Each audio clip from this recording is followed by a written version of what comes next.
ഇതാണ് 430 മരം കേട്ടോ. ഇതിൻ്റെ മുകൾ ഭാഗം ശ്രദ്ധിച്ചാൽ മനസ്സിലാകും, സ്ട്രൈറ്റ് ആണ് വളരുന്നത്.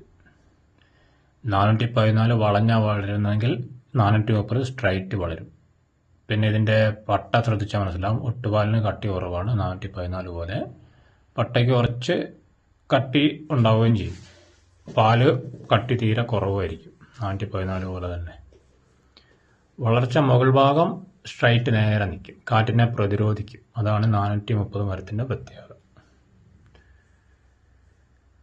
അപ്പം 414 വളഞ്ഞ് കാറ്റിനനുസരിച്ച് ചാഞ്ഞ് വളയും. പക്ഷെ 430 സ്ട്രൈറ്റ് നിൽക്കും, കാറ്റിനെ പ്രതിരോധിച്ച് വളരും. അതാണ് പ്രത്യേകത.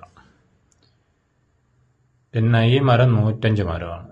ഇത് മഴക്കാലത്ത് വേനൽക്കാലത്തെല്ലാം നല്ല ഒട്ടുപാല് കട്ടിയുണ്ടാവും. നല്ല കൊഴുപ്പായിരിക്കും പാലിന്, ഒട്ടുപാല് നല്ല കട്ടിയുണ്ടാവും. ഇതാണ് 105 മരത്തിൻ്റെ പ്രത്യേകത. പിന്നെ കുറച്ച് മുകളിൽ നിന്ന് ശിഖരങ്ങളോടെ വളർന്ന് പന്തലിച്ച് നിൽക്കും. അതാണ് 105 മരത്തിൻ്റെ പ്രത്യേകത. പിന്നെ ഇത് ശ്രദ്ധിച്ചാൽ മനസ്സിലാക്കാൻ കഴിയും കേട്ടോ, കണ്ടാൽ തിരിച്ചറിയാൻ പെട്ടെന്ന് പറ്റുന്ന മരമാണ് 105 മരം. പാലിന് ഭയങ്കര കൊഴുപ്പായിരിക്കും, ഒട്ടുപാലിനും കട്ടിയുണ്ടാവും. ഓക്കെ, അങ്ങനെ 430 414 മരത്തിൽ നിന്നും 105 മരം തിരിച്ചറിയാം. ഓക്കെ, അപ്പം അങ്ങോട്ടെല്ലാം മരങ്ങളാണ് കേട്ടോ, വലിയ തോട്ടമാണ്. ഇത്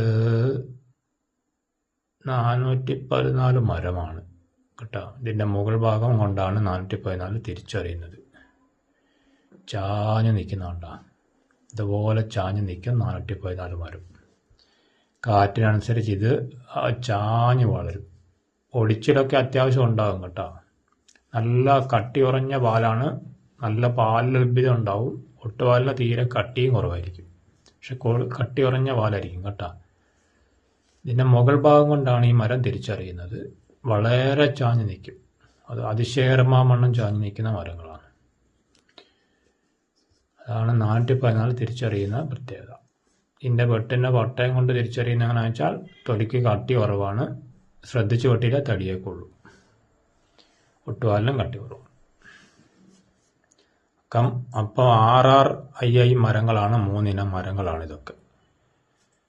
105 430 414.